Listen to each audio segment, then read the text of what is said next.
Bonjour à tous, je crois qu'on est live. Alors, j'espère que vous allez bien. Dites-moi si on est live ou pas, dites-moi si vous voyez, vous entendez ma voix, vous voyez mon visage. Je suis désolé, j'ai une webcam, j'ai pas une super caméra qui me filme aujourd'hui. Est-ce que le son est bon? Salut Julien, je vois le commentaire de Julien. Salut Anousson, hello, yes. Alors pour l'instant, vous êtes 11 personnes dans le live, c'est trop cool. On va attendre un petit peu, environ 2-3 minutes avant de parler du sujet de ce live qui est le business. Yes, il y a plein de gens qui arrivent. Salut Lucien, salut Facebook user. Oui, on utilise un système qui s'appelle StreamYard pour ce live, en fait, qui nous permet de parler à 2 personnes sur Facebook. Du coup, si vous voulez que je vois votre nom, il faut que vous cliquez sur le petit lien qui est en description. C'est streamyard.com/Facebook pour autoriser le service StreamYard à me dévoiler, à nous dévoiler votre identité. Donc là, il y a certains d'entre nous, je vois les noms. Quentin Vidal, Adeline, etc. Mais je vois beaucoup de gens qui voient Facebook, enfin je vois beaucoup de Facebook user, donc ça veut dire que j'ai pas votre nom. Donc on voit quand même votre question, il n'y a pas de souci, on pourra y répondre, mais c'est quand même mieux d'avoir le nom. Génial, on est 20 maintenant. Alors ce que je vous propose, parce qu'en attendant qu'il y ait peut-être encore quelques personnes qui arrivent, c'est de discuter avec François. Hello. Viens dans le cadre. Salut tout le monde. Comment ça va François aujourd'hui? Nickel, en forme. Prêt pour ce live. T'es un peu loin dans le cadre là. Ouais, moi je suis sur l'autre côté. Bon, on est toujours dans nos bureaux, on a tout aménagé. Vous voyez, il y a un petit Ronin S là-bas qui trône. On a fait un joli cadre, on a essayé d'organiser les choses. Le son, je crois qu'il est très bien. Parce qu'on a un micro Rode NT-USB, on vous recommande, qui est pas trop cher et qui se branche directement en USB comme son nom l'indique. Ici, nous avons notre petite lumière. Voilà. Est-ce que le cadre vous plaît? Tu vas nous apprendre à devenir millionnaire, Louis. Je vais essayer, en tout cas, de vous apprendre à valoriser votre talent de vidéaste comme il se doit. On va essayer de vous apprendre, puisqu'aujourd'hui, mon invité, c'est Antoine Farr. Antoine Farr, c'est un ami à moi qui a travaillé en tant que commercial dans les ressources humaines dans un grand groupe, qui est passionné de vidéo comme nous tous, et avec qui on va partager plein de tips business. Mais je vais vous le présenter dans un instant. Bon, on est combien? On est 22. On va pouvoir commencer peut-être parce que là, il est 18h02. Je propose qu'on accueille Antoine. Alors, je rajoute Antoine au live. Salut Antoine. Salut Louis. Salut. Est-ce que ça va? Ouais, ça va super et toi? Super, super. Est-ce que vous entendez bien Antoine? Ouais. Est-ce que vous nous voyez tous les deux? J'espère que vous appréciez en tout cas la technologie de StreamYard. Bonjour à tous. Il permet de nous mettre en side by side comme ça, c'est vraiment génial. Donc j'attends une petite validation d'abord savoir si tout se passe bien, mais je pense que le son se passe bien. Dis-moi François, toi si de ton côté, François est en train de checker en tant que participant en même temps. C'est parfait, le son est good. Le son est good, génial. Bon bah voilà, c'est parti, je pense qu'on va pouvoir commencer. Donc, est-ce que tu veux commencer par te présenter, Antoine, et nous dire un peu plus qui tu es et en quoi tu vas pouvoir nous parler de business aujourd'hui? Ouais, bien sûr, Louis. Merci déjà de m'inviter pour ce live. Dans les grandes lignes, en fait, moi, j'ai fait ma carrière dans un grand cabinet de conseil de recrutement où j'étais plus ou moins dans la vente et le conseil. J'ai fait ça pendant 5 ans et on s'est rencontrés d'ailleurs à ce moment-là et c'est la vidéo qui nous a rapprochés. Parce que je suis tout comme vous, vraiment passionné par la vidéo. Et puis à un moment, j'ai sauté le pas. J'ai quitté ma carrière dans la vente pour me lancer dans la vidéo à Montréal, parce qu'entre-temps, j'ai quitté la France pour vivre à Montréal. Donc là, tu es actuellement à Montréal. Hein. Comment? Là, tu es actuellement à Montréal. Là, je suis chez moi à Montréal, il est midi. Voilà, il est 6 heures de moins. Et en fait, je me suis lancé et très rapidement, je me suis rendu compte de 2 choses. La première, c'est que j'adore la vidéo, mais c'était pas forcément ce que je voulais faire pour du pro. Et surtout, j'ai rencontré énormément de vidéastes ultra talentueux. Je me suis rendu compte que sur le marché, il y avait vraiment de belles offres. Mais ils avaient tous un point commun, c'est que c'était une galère pour eux de valoriser leur talent auprès des entreprises. Et en fait, je me suis dit, tiens, il y a peut-être de la valeur de mon côté à apporter. Et c'est comme ça que je me suis lancé dans le coaching. Aujourd'hui, j'accompagne plusieurs personnes qui sont des vidéastes, des photographes ou plus largement des freelances créatifs à développer finalement leur activité, à booster leur business. Voilà dans les grandes lignes. C'est génial, du coup, tu vas pouvoir nous donner plein de conseils. C'est vrai qu'en général, ce qui est milieu créatif, que ce soit photo, vidéo, peinture, en général, les créatifs ont, en tout cas, il y a une rumeur, je sais pas si c'est une rumeur, mais en général, les créatifs ont du mal à se vendre. C'est vrai qu'ils n'ont pas forcément un sens business. Mais la bonne nouvelle, je crois, c'est qu'on peut apprendre ça, Antoine, n'est-ce pas? Ouais, c'est ça. Le business, sens commercial, ça s'apprend en fait. C'est pas quelque chose qui est forcément inné, mais qui se travaille. Ouais, c'est ça, exactement. C'est vrai qu'il va y avoir un vrai raccourci où on va penser que, en fait, ceux qui savent vendre, c'est ceux qui vont être à l'aise, qui ont un contact facile, qui sont extravertis, qui ont un bagou. Et c'est pas forcément le cas, en fait. Et moi, je comprends complètement, en fait, les créatifs qui ont du mal à vendre leurs prestats parce que je trouve que c'est ultra difficile quand on est freelance créatif, de vendre sa presta parce qu'en fait, on se vend nous-mêmes. Et c'est pas quelque chose. On vend son âme de créatif. Oui, c'est ça. En général, d'ailleurs, les artistes, les acteurs, les chanteurs, ils ont des agents. Ouais, c'est pas pour rien. C'est clairement pas pour rien. Et si moi j'avais pas eu la chance d'avoir cette expérience-là pendant 5 ans dans la vente, dans le commerce, clairement, je serais encore aujourd'hui en train de me dire comment je vais faire pour vendre, comment je peux faire pour vendre ma presta au juste prix, comment mettre tout ça en lumière, quoi. Bon alors, je sais pas si vous vous reconnaissez là-dedans, en tout cas dans chers étudiants de l'école Grain. En tout cas, juste avant qu'on commence ce live et qu'on commence à répondre à vos questions, puisqu'on a fait un sondage il y a quelques jours, et on va répondre à vos questions. D'ailleurs, si vous avez des questions business, n'hésitez pas à les poser dans le chat, on y répondra aussi. J'aimerais vous dire une chose, c'est que même si vous n'avez pas fait une école de commerce, vous pouvez développer des compétences business. Moi, j'ai fait une école de commerce parce que j'ai pas fait une école de cinéma. Je viens à la base du marketing, de la publicité. Mais c'est pas grâce à mon école que j'ai développé mes compétences business. Je dirais que c'est plus grâce à des livres, grâce à des podcasts, grâce à des vidéos que j'ai regardées et surtout grâce à beaucoup de communication avec mes clients. Et voilà. Donc, en fait, ça, tout le monde peut y arriver. C'est du bon sens, hein, le business. Et nous, en tout cas, on va faire de notre mieux avec Antoine pour vous transmettre un maximum de choses pour que vous puissiez valoriser votre talent et vivre de la vidéo, puisque c'est l'objet quand même de l'école Grain, une partie de l'école Grain. Mais c'est vrai, ce que tu dis, c'est complètement vrai. On va avoir tendance à penser que quand on fait une école de commerce, ça y est, on est armé pour se lancer dans le business.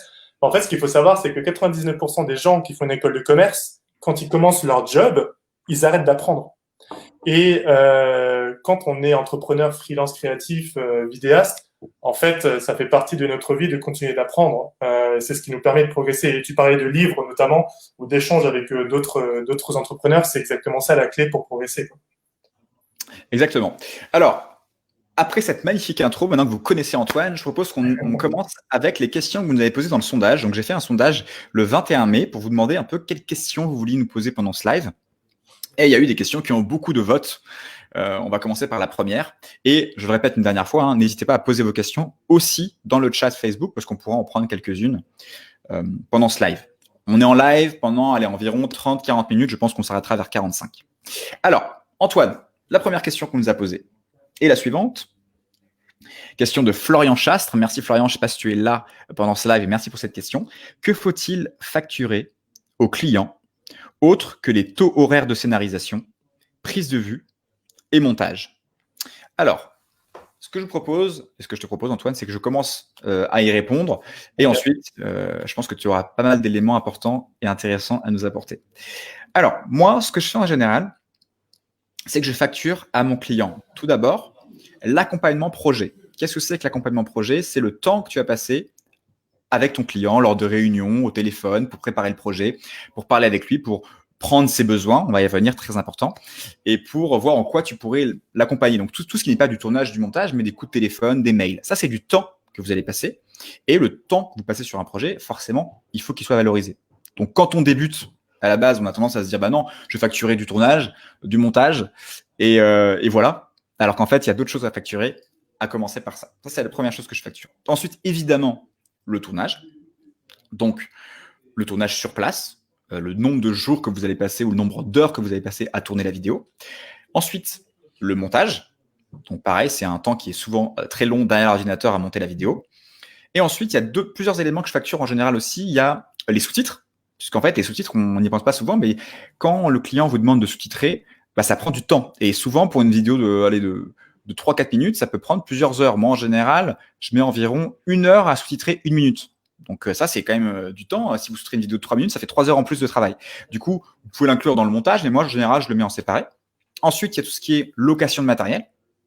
Soit vous allez louer du matériel chez un loueur, soit vous pouvez aussi louer votre matériel. Par exemple, des rodins, des stabilisateurs, des lumières que vous avez achetées. Et ben en fait, vous les louez ensuite à vos clients. C'est une bonne manière de les rentabiliser, pouvoir les amortir et ensuite même de gagner l'argent avec ce matériel que vous avez acheté. Qu'est-ce que j'oublie d'autre? Le transport aussi, c'est important. Si vous vous déplacez, si vous travaillez avec des freelances qui se déplacent pour aller d'un endroit, il y a forcément avoir des frais de transport, de taxi. Il faut les facturer. Les frais de vie également, si vous mangez sur place, les restaurants. Donc, voilà, dans l'ensemble, tout ce que je facture. Mais j'aimerais transmettre la parole à Antoine en disant que c'est pas le plus important. Il faut pas que vous pensiez forcément qu'est-ce que je dois facturer à mon client. C'est pas dans ce sens-là qu'il faut prendre le problème. La première chose à faire quand un client vient vous voir, c'est qu'il faut prendre ses besoins, savoir en quoi vous pouvez l'accompagner. Parce que Antoine va vous l'expliquer mieux que moi, mais vous ne vendez pas une vidéo, vous vendez une expérience globale. Et Antoine, je te laisse rebondir là-dessus, sur cette question et sur ce sujet. Ouais, c'est exactement ça, Louis. Alors, c'est quand même ultra important de savoir quelles sont ses charges, ses frais, pour qu'on puisse s'y retrouver. Mais ce qui va être la clé, finalement, ça va être de sortir un peu de la bulle du vidéaste d'un point de vue technique. On range la liste de courses, on va parler de scénarios, de sous-titres, de transport. Le cahier des charges. Le cahier des charges, finalement, on le met de côté et en fait, on va être focus, on va se concentrer sur le résultat que nous, on peut apporter à une entreprise. Si par exemple ton client, c'est une station de ski qui, grâce à ta vidéo de 1 minute sur les réseaux sociaux, gagne 5000 nouveaux clients à la saison. Donc, tu dis que ces 5000 nouveaux clients, ça lui rapporte plus ou moins 50 000 euros de chiffre d'affaires. Là, maintenant, tu as déjà une meilleure idée de, le résultat que moi, j'apporte à travers mon expertise, à travers ma vidéo. Il n'y a plus forcément que le temps qui entre en jeu, il n'y a plus forcément que le matériel, la location, etc. qui entre en jeu. Donc, tiens, tu te dis, facturer 5 000 euros pour un résultat qui, derrière, donne 50 000 euros, c'est pas si déconnant que ça. Donc, si ça peut déjà vous permettre de vous débloquer un peu à ce niveau-là, c'est super important pour vous de savoir quel est le résultat que va rechercher votre client. Et je raconte cette histoire parce que, en fait, c'est ce qui m'est arrivé cet hiver à Montréal avec une station de ski. Donc, en gros, si je devais résumer, c'est ne pensez pas que à votre temps, vous vendez pas votre temps, vous vendez pas forcément que votre talent ou votre matos, vous vendez vraiment un résultat. Et ce qui compte en fait, c'est de comprendre que votre client, pardon, c'est pas un vidéaste. Sauf si vous travaillez avec des agences de prod, lui il s'en fout de savoir en fait le côté technique. Lui ce qu'il veut c'est un résultat. Il a aucune idée finalement de comment vous faites votre vidéo. Lui ce qu'il veut c'est une vidéo qui va lui permettre d'atteindre un objectif. Exactement. Écoute, moi je pense qu'on a dit pas mal de choses sur ce sujet-là. Est-ce que si vous avez des questions par rapport à ce qu'on a dit, que ce soit sur la question posée ou même sur les réponses d'Antoine ou des miennes, n'hésitez pas à les poser dans le chat. On peut enchaîner peut-être avec la deuxième question qui a reçu 35 votes. Qu'est-ce que tu en penses, Antoine? Ouais, je voulais juste ajouter un point que N'hésite pas. J'avais vu un message dans le groupe Grain, je crois que c'était de Julien Pepperwood, mais je suis pas sûr. Je pense qu'il est là, Julien, ce soir. Julien, toi, si tu es là. Il y avait aussi une remarque qui m'avait marqué dans le groupe où en fait il y avait un client qui sollicitait un des membres et qui disait ce client-là me sollicite, mais voilà, moi je me considère pas encore comme un vrai professionnel, je sais pas trop quoi facturer, etc. Et ça rejoint un peu ce que je disais juste avant. S'il y a une entreprise qui vous sollicite, c'est qu'elle, de son côté, elle a déjà validé votre expertise. Elle n'a pas un regard d'expert. C'est pas une personne qui va regarder des vidéos YouTube tous les jours, qui va faire des vidéos tous les jours. Donc en fait, prenez pas la tête là-dessus. S'il y a une entreprise qui vous sollicite, c'est qu'elle apprécie votre travail et que derrière, vous pouvez mettre en avant votre travail à travers un échange business. Donc être payé, quoi. Voilà, c'était juste un petit aparté. Ouais. Je viens de voir une petite question dans le flux là, donc Facebook User, il y a écrit, donc on ne sait pas qui c'est malheureusement, mais doit-on donc adapter nos tarifs aux clients? Alors moi, j'aimerais rebondir sur cette question. En fait, moi, ce que je vous recommande, parce que là, on parle de prix du coup, de tarifs. Moi, ce que je vous recommande, c'est de fixer un prix de référence. Il faut que vous ayez un prix de référence. Quand on vous demande c'est quoi votre tarif, il faut que vous ayez un tarif. Combien vous facturez à la journée, en tournage, en montage, c'est quoi votre tarif de référence? Donc, on part de ce tarif-là, et ensuite, ce tarif peut bouger, peut moduler, peut diminuer, peut augmenter suivant effectivement le client. En fait, ce qui est intéressant, c'est de voir en quoi aussi le projet sur lequel vous allez vous travailler vous apporte à vous comme valeur. Si vous avez fait un projet pour un client qui peut vous apporter du business pendant hyper longtemps, un projet hyper intéressant, peut-être ça vaut le coup, du coup, de baisser un peu votre tarif pour être sûr d'avoir le projet, pourquoi pas même dans certains cas, de travailler gratuit. Moi, j'ai pas un problème avec le fait de faire des vidéos gratuites au début, j'en ai déjà parlé, pour voilà, avoir des clients, se faire de l'expérience. Et ensuite, évidemment, le but, c'est de très vite passer à du payant. En revanche, à l'opposé, par contre, vous pouvez aussi, si vous avez fait une vidéo 10 fois, 30 fois, et qu'un client vous demande la même vidéo, que ça n'a pas apporté beaucoup de valeur, facturer à votre client cette fois un prix, votre prix de référence, par exemple. Mais ce que je veux dire, c'est que oui, vous devez adapter votre tarif au client, mais vous devez quand même avoir un tarif de référence, vous devez savoir quel est votre prix. Moi, en tout cas, c'est comme ça que je fais. Qu'est-ce que tu en penses, Antoine? Ouais, non, je te rejoins complètement. C'est important d'avoir cette facturation de référence. Et surtout pour maintenir un prix, si vous êtes face à un client qui peut-être a un budget un peu moins important et qui souhaite voir le prix un peu à la baisse. C'est important pour vous de pas vous mettre en porte-à-faux vis-à-vis de vos clients existants. Si pour une presta A, vous facturez 1000 euros, c'est avec un client existant que vous connaissez, avec qui vous pouvez travailler régulièrement, vous ne devez pas faire un effort sur votre prix avec un nouveau client avec qui vous n'avez pas encore travaillé, avec qui vous ne savez pas exactement comment ça va marcher, parce que sinon vous vous mettez en porte-à-faux vis-à-vis de vos clients existants. Et si votre client apprend, sachant que c'est un bon client, que en fait les nouveaux ils payent moins cher, ça peut vraiment vous causer des torts, quoi. Yes. On a une autre question qui dit: je me donne une année pour faire des vidéos gratuitement sur des thèmes différents pour me constituer un bon portfolio. Alors, fais attention, je pense qu'une année, c'est peut-être un peu long. C'est trop. Je pense qu'on peut, ouais, c'est trop. On peut quand même assez vite sortir des vidéos gratuites. Si vous suivez les conseils que je donne dans l'école Grain et les conseils qui vont arriver niveau business, vous devriez, normalement, même si vous partez de zéro, en moins d'une année, quand même pouvoir faire quelques vidéos gratuites au début et très vite passer à des vidéos payantes. Ouais, c'est ça. Et puis, le côté gratuit, il faut aussi l'entendre dans le sens où vous n'êtes pas rémunéré, mais vous pouvez obtenir un bénéfice autre que de l'argent. Moi, mes premières vidéos, la valeur n'est pas que monétaire, quoi. Exactement. Moi, ma première vidéo professionnelle que j'ai faite gratuitement, en fait, j'ai pas gagné d'argent, mais pendant 10 jours, j'avais un van full équipé et j'ai fait le tour du Québec. Et c'était ça, en fait, ma contrepartie. Donc, effectivement, j'ai pas gagné de l'argent, mais ça allait très bien aussi de mon côté parce que j'avais un van. Et du côté de mon client, il n'avait pas besoin de dépenser de l'argent et ça lui allait très bien aussi de me laisser un van. Il faut aussi un peu raisonner comme ça. Effectivement, la valeur n'est pas uniquement monétaire.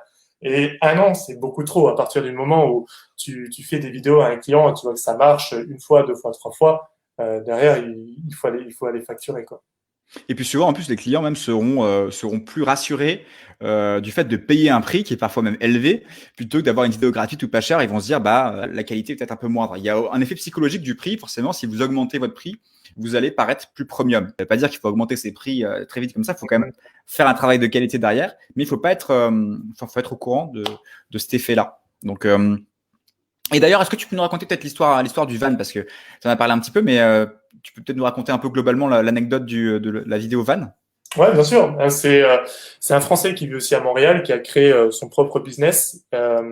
Faut savoir qu'en Amérique du Nord, il y a des gros vans qui sont sur le marché des voitures. Et il a en fait complètement aménagé son van pour pouvoir dormir dedans, avoir une petite cuisine, y faire une petite table, etc. Et ça a marché parce que ses potes autour de lui lui ont dit: ah, c'est trop cool, je veux ton van. Et il a commencé à se professionnaliser, sauf qu'il avait aucune vidéo, aucune photo, rien. Et c'est à ce moment-là que je lui ai dit: moi, ça m'intéresse de faire un tour en van. En revanche, j'ai pas envie de payer 1500 balles, mais je sais faire des vidéos. Qu'est-ce que tu en penses? Et c'est là où on s'est mis d'accord sur une collaboration. J'ai fait le tour de la Gaspésie, c'est une région très jolie dans le Québec. J'ai fait une vidéo d'1 minute 30, je crois. Et en fait, on était tous les deux gagnants, quoi. La vidéo, d'ailleurs, elle est sur ma chaîne YouTube pour ceux qui sont curieux. Super. Merci pour ce partage. On Et passe oui, à la... et Oui, dis-moi. le détail, c'est que là, cette année, c'est ultra professionnalisé. Sa flotte de vannes, elle est 10 fois plus importante et il veut refaire une vidéo. Grâce à la vidéo en partie Ouais, ou... Ok. Et cette fois-ci, en fait, il est complètement OK pour me payer. Parce qu'en fait, il a bien compris Exact. une valeur derrière. Exactement. Alors ça me fait rebondir sur une notion fondamentale qui est justement le fait d'apporter de la valeur. Quand vous apportez de la valeur à votre client, même si elle est gratuite, cette valeur, elle est réelle. Et du coup, ce qui peut se passer, contrairement à ce qu'on peut penser quand on débute, on va se dire, si on fait une vidéo gratuite, après, il va demander 10 vidéos gratuites. Mais non, si vous faites une vidéo gratuite et que vous vous rendez indispensable, après, si le client il arrive et qu'il veut notre vidéo, vous lui dites, non, cette fois-ci, je t'ai fait une vidéo gratuite parce que c'est une première collaboration, ça me faisait aussi un portfolio. Maintenant, j'ai envie de professionnaliser la relation, c'est aussi mon métier. On passe sur du payant et il sera ravi de vous payer. Moi, ça m'est déjà arrivé aussi souvent de commencer en gratuit et ensuite de passer sur du payant. Complètement. On vous a mis en commentaire la chaîne YouTube d'Antoine. Antoine a lancé une chaîne YouTube assez récemment, justement, où il partage ses conseils business. Donc, n'hésitez pas à aller faire un tour. Comment négocier, expliquer un devis, Antoine? Deuxième question, 35 votes pour cette question. Je pense que c'est une question qui vous intéresse pas mal. Tu veux que je commence? Ouais, si tu veux, vas-y. Ou je peux commencer comme tu veux. En fait, ce qui est marrant, c'est que quand on pense négociation, tout de suite, on va penser un peu à une guerre psychologique, à un duel où il va y avoir un gagnant et un perdant, quoi. Un peu un rapport. Exactement. C'est tout de suite l'idée qu'on va avoir, quoi. Alors que en réalité, franchement, dans le business, c'est pas du tout ça. Quand on est face à un client et qu'on est dans cet échange-là, il faut qu'on oublie, encore une fois, qu'on est dans la vente, qu'on est un vidéaste. Et là, cette fois-ci, il faut qu'on se transforme un peu en journaliste. Il faut qu'on aille chercher les infos qui sont importantes, comprendre quelles sont ses attentes, quels sont ses leviers pour derrière bien proposer une bonne solution. Et ce qu'il faut retenir, c'est que une négociation, finalement, c'est pas un rapport de force, c'est juste trouver un intérêt commun où mon client est gagnant et moi, je suis gagnant. C'est un peu ça. Exactement. Souvent, quand vous allez proposer un projet à un client, un tarif, ensuite, il peut vous dire, par exemple, ça me convient très bien. Il peut également vous dire, c'est un petit peu cher pour moi. Mais le but, c'est pas forcément, ça veut pas forcément dire que vous n'allez pas travailler ensemble ou qu'il vous lance un pic. Il vous fait juste part de ses contraintes. Et ensuite, vous pouvez très bien vous ajuster en baissant votre prix ou alors en baissant aussi d'autres choses dans votre vidéo. Par exemple, vous n'êtes pas obligé que de baisser le prix. Ça peut être le nombre de retours. Ça peut être aussi une vidéo qui arrivera plus longtemps. Il y a différentes manières de négocier. Antoine, est-ce que tu peux nous en parler un petit peu de ça? Ouais, en fait, vraiment, le point de départ, c'est déjà de se dire que quand notre client, il nous met, on pense que c'est des bâtons dans les roues, mais en fait, c'est juste une objection quand il nous dit, non, c'est peut-être un peu trop cher, ça correspond pas, etc. Faut pas penser qu'en fait, tout d'un coup, il est désintéressé et qu'il veut plus travailler avec vous. Bien au contraire, ça veut dire que, ça l'emmerde parce qu'il a envie de bosser avec vous, mais il a peut-être pas les moyens ou il manque un truc. Déjà, si vous comprenez ça, vous allez vraiment beaucoup mieux gérer vos négociations et vous aurez surtout moins peur de négocier. Et après, c'est ce qu'on appelle la contrepartie, Louis. OK, je peux pas facturer 1 000 € par exemple, je suis prêt à faire un effort. En revanche, derrière, je veux une contrepartie qui n'est pas forcément financière, comme on disait un peu plus tôt. Cette contrepartie, ça peut être donc le nombre de versions dont tu parlais. Ça peut être aussi une gestion d'un volume. Si tu as une entreprise qui te fait savoir qu'elle va avoir 10 projets dans l'année, OK, entends-toi avec elle pour 5-6 projets. Comme ça, tu es sûr d'avoir un certain cash. Tu peux faire un effort sur ton prix parce que derrière, tu as du volume et tous les deux, et tout le monde est gagnant. T'as aussi, OK, je suis prêt à faire un effort. En revanche, derrière, je vais te payer plus rapidement. Ou derrière, OK, mais on travaille en exclusivité si vous avez un projet futur si vous avez un projet futur. Il y a plein de petites manières de vous mettre en avant, de gagner de la valeur autre qu'être payé. Voilà. Et après, il y a aussi quelque chose qui est important, je trouve, moi en tout cas, c'est que quand vous devez faire un devis pour votre client, essayez vraiment, avant de proposer un devis, de récupérer un maximum d'informations. Donc vraiment, la première chose à faire, une fois quand vous avez un client qui vient vous voir pour une vidéo, c'est de lui faire une sorte de brief, de savoir quel est son brief. Donc, soit vous pouvez l'appeler, soit vous pouvez lui envoyer un formulaire si vous voulez automatiser un peu ça sur Internet en disant voilà, c'est quoi l'objectif de la vidéo, c'est quoi la date de tournage souhaitée ou la date de rendu souhaitée. Est-ce que vous avez des références de vidéos ressemblantes? En fait, de prendre un maximum d'informations pour vous aider, vous, à lui proposer la meilleure solution. L'idéal, évidemment, c'est d'avoir le budget du client. Donc, si vous arrivez en plus à avoir son budget, c'est génial. Comme ça, vous allez éviter aussi de facturer trop peu cher ou trop cher par rapport à son budget. Vous allez lui proposer une solution qui lui convient. Et donc, vous serez en gros un peu le maître de la négociation. Exactement. C'est comme ça, Antoine? C'est ça. Et en fait, on se dit, tiens, mais comment on fait pour demander à un client son budget? Franchement, posez-lui simplement la question, c'est quoi le budget? Ça paraît vraiment un peu agressif de poser ce type de questions-là, mais encore une fois, vous êtes face à une entreprise. C'est normal. Votre interlocuteur, c'est son travail. C'est comme ça qu'il gère avec d'autres partenaires. Donc, osez poser cette question. Demandez quel est le budget. Demandez quel est leur process. Quand ils ont un besoin en communication, quand ils ont un projet, c'est quoi leur premier réflexe? Est-ce que c'est de travailler avec un freelance? Est-ce que c'est de gérer en direct? S'ils ont déjà travaillé avec un freelance ou une agence de prod dans le passé, quels étaient leurs budgets pour ce type de projet? Vous pouvez aller chercher des informations. Alors, de cette manière. Moi, je mets à la place du monsieur le client, et là, tu me dis quel est ton budget. Et moi, je me dis en tant que client, je vais pas lui donner mon budget parce que si je lui donne mon budget, bah forcément, il va aller au maximum du budget. Est-ce que les clients pensent ça? Non. Et comment leur faire éviter de penser ça? Non. Parce que je pense qu'il y a beaucoup de gens dans le groupe, et moi-même, quand j'ai commencé la vidéo, j'avais un peu peur cette question-là, j'avais peur qu'elle soit un petit peu mal prise, comme tu disais. Bien sûr. Mais en vrai, encore une fois, c'est pas une agression. On va pas essayer d'arnaquer notre client. L'idée, c'est de pouvoir trouver une solution. Et grâce à cette information, on va aussi en savoir un peu plus. Moi, ce que je conseille à mes clients, c'est si votre client vous dit, je veux quelque chose d'incroyable que mon client est capable de faire à Vidéaste, si tu vois que d'un point de vue budget, ça correspond pas parce que tu as dit, j'ai pas de budget, c'est 500 euros, moi, je trouve que c'est très OK de lui dire, OK, très bien, en fait, vous n'allez pas pouvoir travailler avec moi, mais je connais des gens qui débutent, qui veulent chercher un premier projet facturé, et en fait, je redirige. Et ça, en fait, c'est ultra qualitatif, c'est ultra professionnel parce que. Ouais, c'est une preuve de professionnel. Ouais. Ben oui, c'est ça. Ça montre qu'on est professionnel. Après, c'est sûr qu'il y a la manière, il y a la forme. Si vous arrivez, vous dites bonjour, moi je suis vidéaste, je fais des vidéos, c'est quoi votre budget? Ça ne va pas passer, bien évidemment. Mais si vous êtes vraiment dans la découverte, où il y a un vrai échange, où vous posez vraiment la question de comment vous avez fait dans le passé quand vous aviez un projet similaire et que la personne commence à vous raconter une de ses collaborations passées avec un freelance, par exemple, là, c'est complètement OK, c'est complètement dans la plaque de dire c'était quoi votre budget pour avoir une idée? Ça passe très bien. Je te propose qu'on prenne quelques questions du flux, là, il y en a pas mal. Alors, Lucien, salut Lucien, qui nous dit « Je n'ose pas aller démarcher des clients pour me vendre, j'attends plus qu'ils viennent vers moi. Est-ce la bonne solution ?» Alors, moi, dans mon expérience personnelle, je trouve que la meilleure chose que vous pouvez faire, c'est effectivement faire en sorte que les clients viennent à vous. Moi, c'est ce que j'ai fait. J'ai travaillé au début, je travaillais dans une entreprise, dans le groupe Danone, et quand je suis parti de cette entreprise, j'ai gardé le client. Donc, j'ai eu de la chance, j'ai pu garder mon client parce qu'il me connaissait déjà. Et ensuite, j'ai travaillé pour eux. Et moi, après, ça s'est fait sous forme de bouche à oreille. J'ai travaillé avec différentes entités du groupe Danone. Ensuite, j'ai travaillé avec un de leurs clients qui a parlé de moi à un autre client. Donc ça, le bouche à oreille, c'est merveilleux. C'est la meilleure communication que vous pouvez avoir. Après, j'ai créé une chaîne YouTube.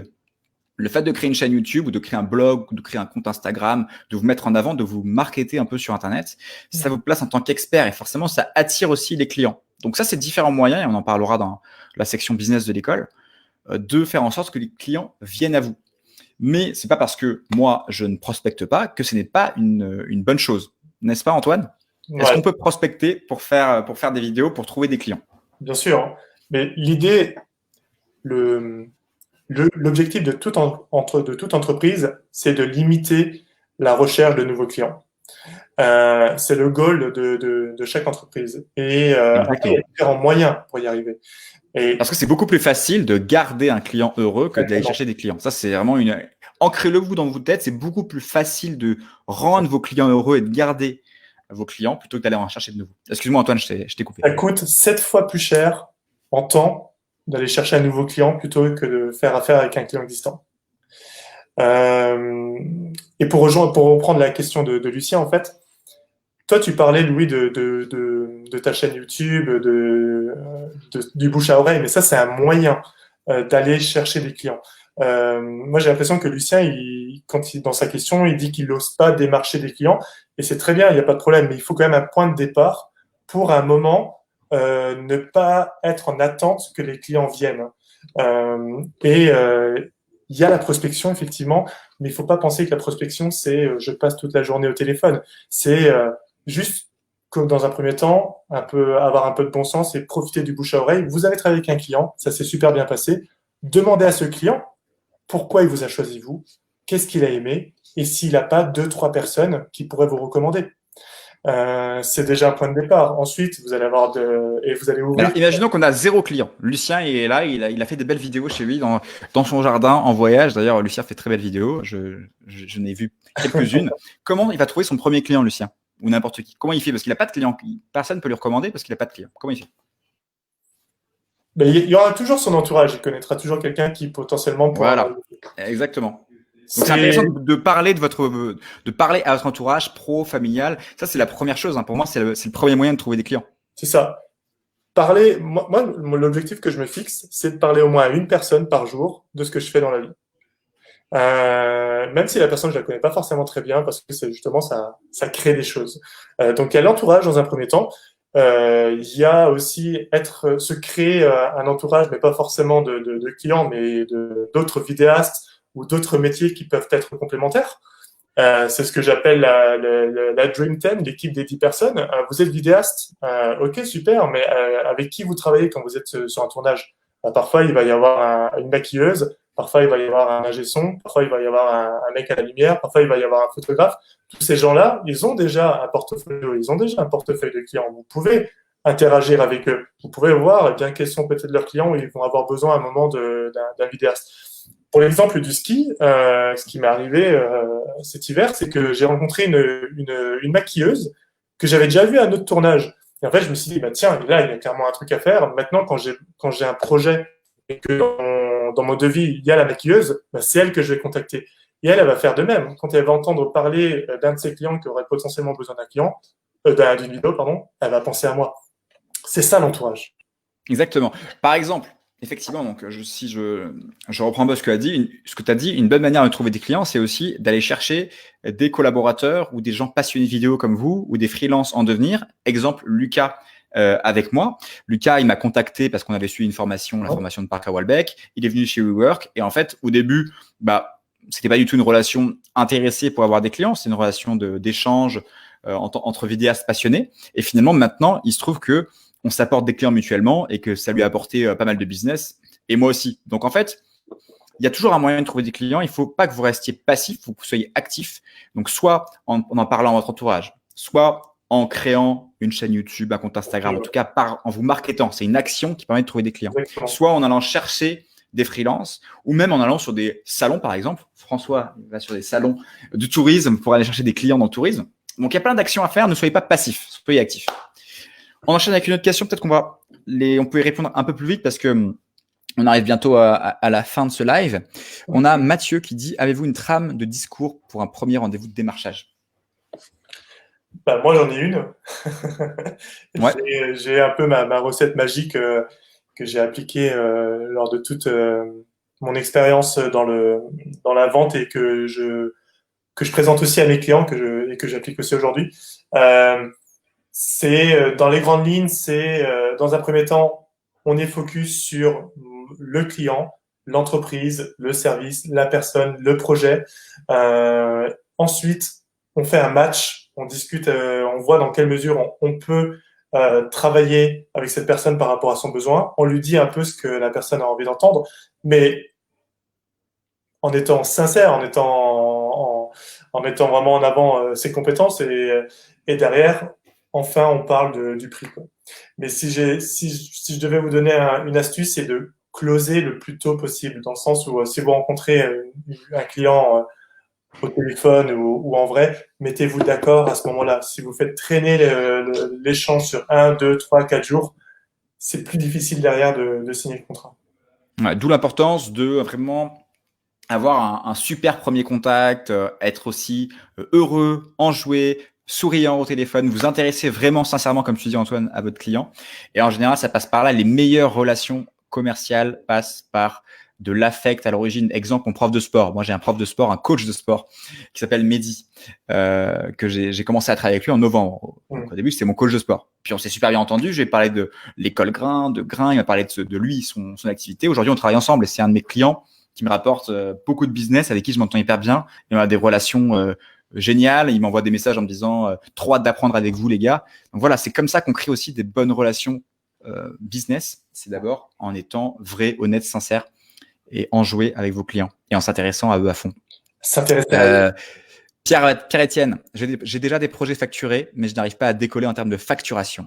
Comment sortir de cette stagnation? Donc, tu n'arrives pas, j'imagine, à monter tes prix. Est-ce que tu as une question? Est-ce que tu as un élément de réponse, Antoine, pour réussir à facturer plus cher à ses clients? C'est intéressant d'assurer un suivi avec ce client. Après quelques semaines, quelques mois, de savoir s'il est content, s'il y a eu un bon retour en interne à propos de la collaboration. Lui demander, je crois que j'ai déjà dit, mais pourquoi il l'a choisi lui? Parce qu'en fait, tout ça, ça va te permettre d'avoir des infos pour encore mieux cibler finalement l'entreprise qui va correspondre par rapport à ton business et être meilleur en rendez-vous et être meilleur aussi lors de tes projets. Si tu fais ton projet et que derrière, tu ne donnes plus de nouvelles, les gens, en fait, ils vont t'oublier. Il y a un truc qui est terrible dans le business, c'est que les gens, si tu donnes pas de nouvelles, les gens, ils t'oublient. Donc, moi, ce que je te conseille de faire, c'est de profiter d'avoir déjà des clients et de partir de ça pour voir quelle est leur activité, quelle est leur actualité, s'ils n'ont pas autour d'eux entendu quelque chose sur des futurs projets et voir dans quelle mesure toi tu peux aller attraper ces projets-là. Et imaginons que je travaille avec un client depuis 6 mois, ça se passe très bien, je fais des super vidéos, mais en fait j'ai commencé avec un prix beaucoup trop bas parce qu'au début je voulais absolument avoir le client. Comment je monte mes prix? Comment je lui dis ok, je vais doubler mes prix? Toujours être transparent. Ton client, je pense qu'il sera OK de se dire, oui, effectivement, la qualité de tes vidéos, elle a progressé, donc ça me va très bien si c'est plus cher. En revanche, si ton client il est satisfait de ta première vidéo et qu'il fait exactement la même chose, ça va être compliqué de lui dire, maintenant, si tu veux la même chose, c'est plus cher. Mais ce qu'il faut savoir, c'est que c'est mieux pour vous de travailler avec d'autres clients plus chers, même si vous les avez pas encore, plutôt que de travailler avec un client avec qui vous êtes maqué et avec qui vous faites pas beaucoup d'argent. Votre temps, finalement, il faut le maximiser et aller chercher des business qui sont rentables pour vous. Même si au début, vous avez un peu cassé les prix de votre prestat, il faut pas rester coincé à ça, quoi. Et il faut être OK, faut pas avoir peur de dire, je vais perdre un client. C'est pas grave. En fait, il y a eu du bénéfice derrière. Vous avez pu monter en compétences, vous avez pu établir un portfolio et vous allez pouvoir chercher des entreprises qui vont avoir un besoin différent avec une vidéo peut-être un peu plus qualitative, avec un projet communication un peu plus complet. Exactement. Et ne vous sentez pas aussi obligé de justifier votre prix, hein. Quand il y a un client qui arrive vers vous et qui vous demande une vidéo, si vous avez des belles références à montrer, vous pouvez très bien lui dire, écoutez, mon tarif est à 750 € la journée, voici un devis à 5 000 €, 6 000 €. Et au début, ne justifiez pas votre prix, voyez sa réaction, écoutez sa réponse, voyez ce qu'il en pense avant de vous justifier, parce que ça se trouve, ça lui va très bien. Et voilà. Et ensuite, après, vous allez commencer à discuter. Et le but, effectivement, c'est aussi d'éviter des clients. Souvent, les clients qui payent le moins cher sont les plus embêtants. Faut comprendre ça aussi. C'est que les clients qui sont prêts à payer un premium, un prix cher, sont en général, vous laissent faire. Vous êtes pris pour des professionnels, vous êtes respectés et vous avez le champ libre pour développer votre vidéo et même, pourquoi pas, aller plus loin sur des budgets encore plus gros plus tard. Donc, c'est intéressant et nécessaire même de se débarrasser de tous les clients toxiques, on appelle ça, qui payent pas cher et qui vous pompent toute votre énergie et tout votre temps.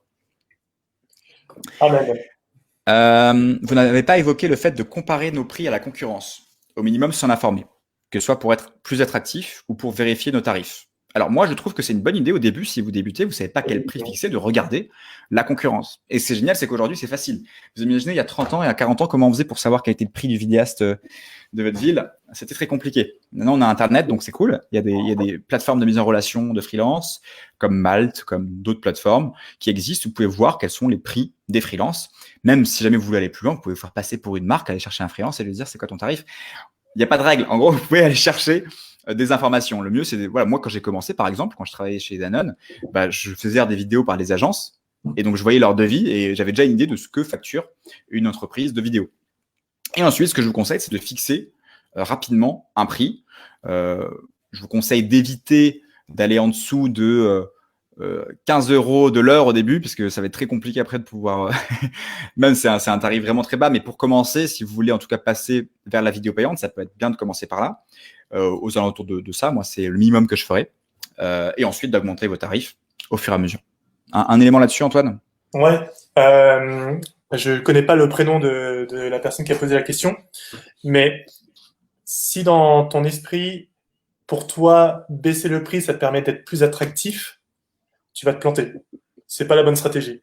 Je te donne un exemple. Tu vas dans une boutique et tu veux t'acheter une paire de Nike. Tu vois qu'elle est à 100 €. Tu vas dans la boutique d'à côté, tu vois que tu as des baskets qui sont des contrefaçons et qui sont à 10 €. Si c'est pour toi le côté attractif lié au prix qui va te permettre d'aller chercher une paire de baskets à 10 €, est-ce que derrière tu vas avoir le même plaisir que porter une paire de Nike? Je suis pas sûr, quoi. Ce que je veux dire par là, c'est que si ça te permet, si pour toi être attractif sur le marché, chercher des clients, c'est grâce à un prix bas, en fait à terme tu vas mourir. Tu vas courir après ton temps. Tu vas jamais vraiment te retrouver d'un point de vue rentabilité. Et en fait, tes clients, on en parlait juste avant avec Louis, ils vont aller te recommander auprès de personnes qui sont OK pour un prix bas. Tu vas pas forcément être respecté. Et derrière, en fait, tu vas courir après ton temps. Tu vas te tirer les cheveux. C'est terrible. Ton côté attractif, tu dois aller chercher dans ta proposition de valeur. Tu dois pas aller chercher Exactement. Si vous délivrez, si vous faites un travail de qualité, vous vous concentrez à fond sur votre vidéo, sur votre savoir-faire et toujours faire en sorte de faire de meilleures vidéos, vous inquiétez pas que les clients viendront à vous et seront prêts à vous payer cher pour ce que vous faites. Complètement. On termine rapidement parce qu'on arrive bientôt à la fin du live. Là, on va Ouais. arrêter d'ici 2-3 minutes, je pense, mais on peut peut-être réussir à répondre aux 2 dernières questions, je pense, Allez. en ce temps-là. Si le client donne son budget, c'est intéressant de lui faire un devis adapté et un autre plus élevé avec plus de services. Qu'en pensez-vous? Alors, moi, je pense que c'est pas comme ça qu'il faut voir les choses, encore une fois. Parce que ça fait vraiment, en gros, je vous fais un devis et j'essaie de vous vendre un truc plus cher, alors que vous n'en avez pas forcément besoin. Encore une fois, on revient à la même chose, c'est le besoin du client. Donc, en gros, vous posez un max de questions. C'est quoi la vidéo, machin, vous posez toutes des questions. Et à la fin, vous pouvez très bien lui dire, moi, par rapport à tout votre brief, je vous propose de faire une vidéo comme ça, avec telle caméra, telle équipe, parce que je pense que ça répond à vos besoins. Et si le prix est élevé, le prix est élevé. C'est juste que vous avez répondu à ce besoin. Donc, essayez plus de partir de son besoin. Et si vous avez un élément de budget et que vous voyez que le budget est trop bas, vous pouvez lui faire effectivement un devis qui répond à son budget bas en lui disant, par contre, moi, c'est pas ma recommandation. Moi, je vous recommande de faire ça. Un budget plus haut. Mais vous ne lui recommandez pas un budget plus haut parce que vous voulez, en gros, l'entuber et l'arnaquer. Vous lui recommandez un budget plus haut parce que, selon vous, ça va être la meilleure manière de répondre à son besoin. Mais c'est même pas non plus. C'est en fait, vous proposez le prix juste par rapport à ce que recherche votre client et par rapport à ce que vous êtes capable de proposer comme solution. Et après, si derrière ça coince au niveau du prix, il faut ajuster. Peut-être que les attentes de votre client sont trop élevées d'un point de vue vidéo. Peut-être qu'on peut faire ça différemment. Peut-être qu'on peut faire une contrepartie, comme on en a parlé un peu plus tôt. Mais tu vois, cette question-là, moi, ça me fait penser encore à mon exemple où tu achètes une paire de Nike. Tu achètes une paire de Nike et derrière, le vendeur, il te dit, si tu veux, pour 50 € de plus, tu as la paire de Nike, plus des chaussettes, plus un short, plus un t-shirt. Non, ce que tu veux, c'est une paire de Nike, en fait. Donc, va pas chercher un truc différent, quoi. Sauf si jamais les chaussettes, le shirt et tout répondent vraiment à ton besoin et que le mec te dit mais non, t'as besoin de ça et qui t'amène bien l'upsell. En fait, on appelle ça l'upsell en vente. C'est de vendre des produits plus chers à partir d'un produit moins cher. En fait, c'est pas négatif l'upsell. Ça peut être bien fait. En fait, la vente est bien faite quand elle répond aux besoins des gens et qu'on s'intéresse vraiment à leurs problèmes, en fait. Voilà. On a une question d'Anouson, on va peut-être finir là-dessus, qui nous dit quand je demande au client quel est son budget, on me retourne souvent la question. Et toi, tu prends combien? Alors, comment on fait? Comment on sort de là, Antoine? Quel est votre budget? Donc, tu poses toutes tes questions au client. C'est quoi l'objectif de la vidéo? C'est quoi le rendu? C'est pour quelle date, etc. Et à la fin, tu demandes le budget. Et là, le client te répond, toi, tu prends combien? Et après, tu réponds, bah, toi, quel est ton budget? Tu réponds, tu prends combien? Comment on sort de ça? Comment on répond à ça? La question du prix, quand on annonce combien on va facturer, elle doit vraiment arriver quand vous avez plein d'éléments. Quand vous avez déjà une idée de ce que recherche votre client, quand vous avez déjà une idée de ce qu'il a fait par le passé, à ce moment-là, vous pouvez vraiment proposer un prix. Et la manière de proposer un prix, elle doit être ferme et elle doit pas se justifier. Si on me dit c'est quoi, c'est à toi de me dire combien tu prends, ben, je vais annoncer, ben, pour ce type de projet, par rapport à ce que je vous ai dit, par rapport à ce que j'ai déjà pu faire et par rapport à mon expérience, ça sera 5 000 euros. Et là, je laisse un blanc. 1, 2, 3 secondes. S'il répond pas, s'il réagit pas, je lui dis qu'est-ce que vous en pensez? Et je laisse parler. Mais attends, mais là, tu nous réponds comme si c'est pas, t'as pas répondu à la question quel est ton budget si te répond toi combien tu prends, mais que tu veux quand même savoir son budget. Bah, en fait, est-ce que tu lâches l'affaire et tu dis bon, il n'est pas donné son budget, bah tant pis. Ou est-ce que tu sais quand même de l'avoir par un autre moyen? Ouais, ok, oui, je suis parti plus loin, moi. Non, si cette personne-là vous répond ça, c'est qu'elle comprend pas en fait le sens de votre question. Et en fait, là, il faut pas se justifier. L'idée, c'est de lui dire, bah, je peux pas savoir combien je vais facturer parce que je connais pas encore exactement ce que vous recherchez. C'est pour ça que je vous pose cette question-là, justement. Parce que pour moi, l'idée, c'est de pouvoir vous proposer bah, ce qui correspond exactement à votre objectif. Donc, en Exactement. fait, Ça, c'est une super réponse.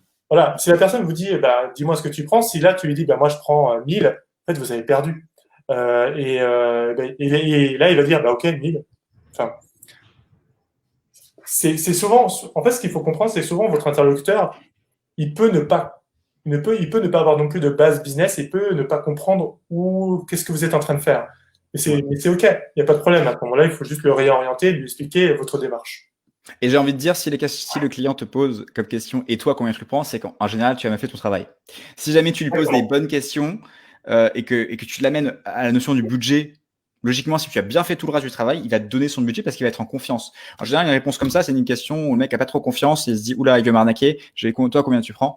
Donc voilà, si vous appliquez tous les conseils qu'on vous a donnés, tous les conseils que je vais également vous transmettre dans l'école, dans les semaines à venir en business, ça ne devrait pas arriver.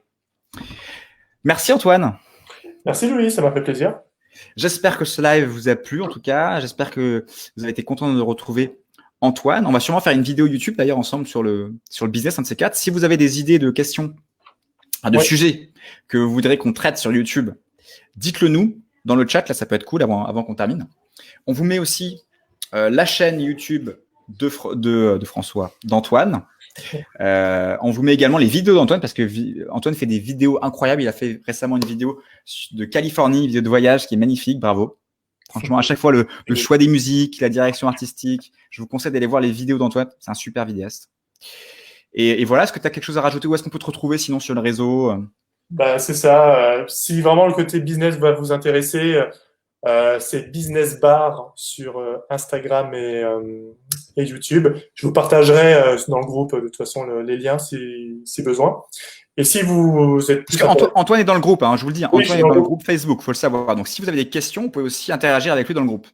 C'est ça, exactement. Et d'ailleurs, je ferai mon max pour répondre à vos interrogations par rapport au business. Donc n'hésitez pas.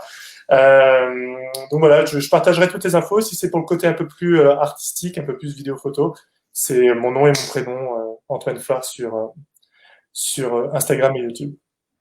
Génial. Vous avez toutes les infos. Là, François, il fait un super taf en parallèle des liens dans Facebook. Merci encore d'avoir tous participé à ce live. Évidemment qu'il est disponible en replay à tout moment sur toutes les plateformes. Non, je rigole, uniquement sur Facebook. Antoine, je te souhaite une merveilleuse fin de semaine. Je vous souhaite également à tous une bonne fin de semaine. Et puis, à très vite. Ouais, carrément. À bientôt les grains. Salut Louis. Ciao, ciao.